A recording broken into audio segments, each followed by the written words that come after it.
Ini kan problem kita masalah durasi, ya sulit memang makanya kita bilang bang, abang lebih bagus nggak pakai baca, lebih bagus misalnya improvisasi. Kita improvisasi bisa panjang nih, soalnya durasi misal bayangin misal pembuka 4 menit, penutup 2 menit, aduh itu kan mesti diatur kan. Ya alhamdulillah saya surprise ya, saya tahu dari jauh, makanya hari ini saya minta waktu sama Bang Gis. Saya bilang bang, saya mau lihat dong rencana pembangunan Masjid Apung di Ancol sudah sampai mana gitu kan. Ya makanya Bang Gis, udah kalau gitu kita lihat sini lah. Nah hari ini saya ke sini melihat lah sudah sampai sejauh mana kan. Ya alhamdulillah, mudah-mudahan ini harus, karena ini kan sudah persetujuan dan sudah dianggarkan, berarti tidak ada alasan untuk tidak dilanjutkan pembangunan. Jadi itulah salah satu, karena memang saya lihat ini sangat penting, perlu di Ancol ini ada masjid ya, apalagi kalau memang bisa menjadi bahasanya Masjid Apung itu kan, jadi ada istilahnya ada destinasi baru lah gitu. Selain di sini tempat rekreasi juga bisa beribadah, itu menarik sebagai sebuah tempat publik ya, itu menjadi satu hal yang lengkap lah. Jadi ya saya terima kasih sama Bang Gis. Cuman berapa lama rencana Bang Gis nih? Insya Allah pertengahan tahun depan selesai. Saya tambahkan ya. Jadi kelanjutan dari kedatangan yang di rumah saya pada saat itu, Bang Dul itu bertanya tentang apa-apa saja programnya Pak Anies di Jakarta yang belum tuntas. Lalu saya ceritakan salah satunya adalah Masjid Apung Ancol, 2 tower untuk rusun di Kampung Akuarium sama Kampung Bayam. Alhamdulillah Mas Pram sudah ke Kampung Bayam, sudah tekan kontrak. Tentang di Kampung Akuarium juga insya Allah akan tetap dibangun 2 tower lagi untuk masyarakat di sana. Nah terkait dengan Masjid Apung dan Museum Rasulullah itu, kalau Museum Rasulullah itu kan pekerjaannya yang punya proyeknya Dewan Masjid Indonesia. Kalau Masjid Apung ini digagas memang di zaman Pak Anies, namanya Masjid Apung Jakarta, sudah groundbreaking, sudah semuanya. Dan hari ini kita lihat sudah progresnya sudah berjalan ya, insya Allah nanti tetap dituntaskan karena waktu itu terhambat karena masalah COVID. Dan saya kira ini salah satu bukti dari janjinya Bang Dul pada saat di rumah saya akan meneruskan programnya Pak Anies, ya ini salah satunya. Bahwa tetap melanjutkan apa yang sudah di jauh-jauh hari digagas gitu loh.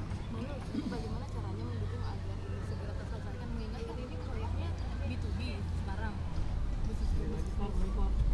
ini sudah anggaran APBD ya. Jadi udah, kalau untuk masjid ya, kalau ada masjid insya Allah nggak ada masalah.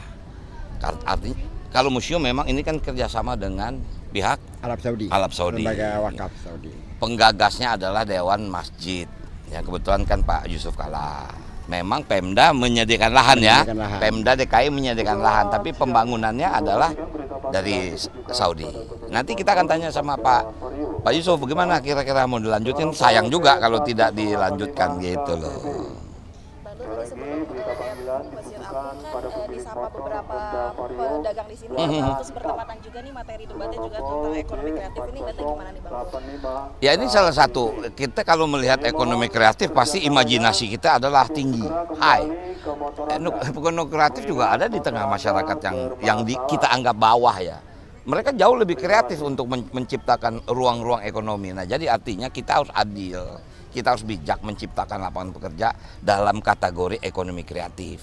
Ada segmented atas, tapi ada masyarakat bawah yang juga punya materi ekonomi yang cukup kreatif. Nah, jadi artinya inilah menjadi satu jalan bagaimana kita antara pemerintah daerah dengan masyarakatnya bisa berkesinambungan dalam kaitan membangun ekonomi. Itu aja sebetulnya. Pagi sudah 2 kali bertemu Bang Dul.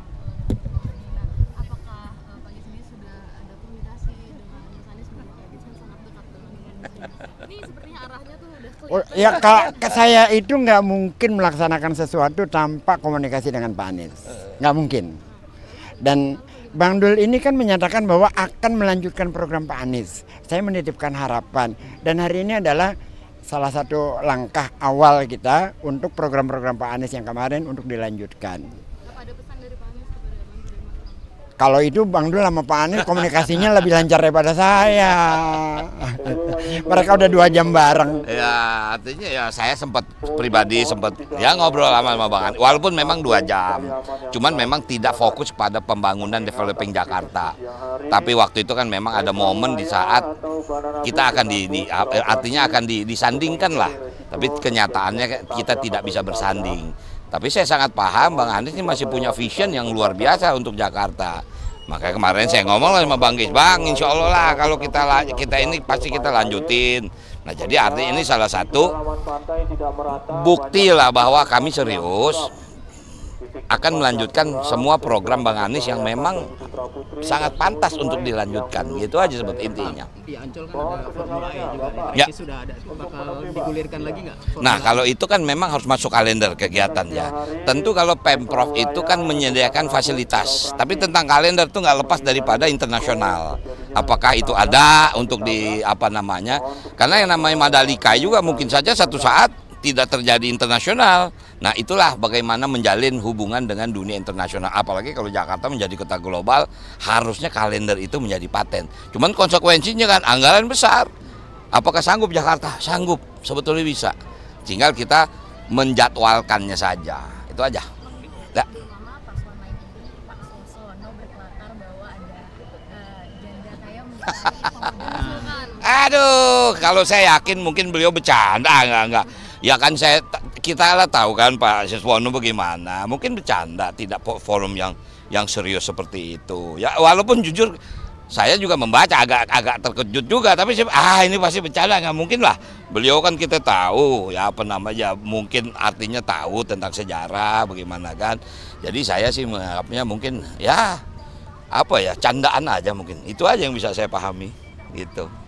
Baru terus sejauh ini untuk persiapan debat gimana Bang Dul? Bakal pakai kostum apa? Khas Betawi biasanya atau akan ada kejutannya? Aduh, kalau kejutan ya ntar dong, lihat dong. Enggak, artinya kita enggak apa ya. Kita tidak berusaha untuk menciptakan sebuah kejutan. Karena kan temanya udah dikasih tahu. Cuman mungkin ini kan problem kita masalah durasi. Ya sulit memang makanya kita bilang, Bang, Abang lebih bagus nggak pakai baca. Lebih bagus misalnya improvisasi.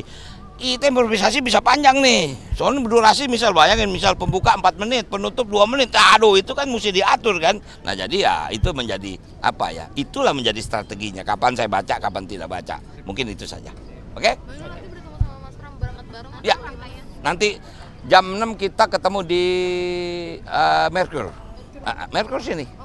Nanti kita ketemunya di situ, baru jalan bareng ke Ancol, ya kan? Jadi mungkin itu saja. Oke.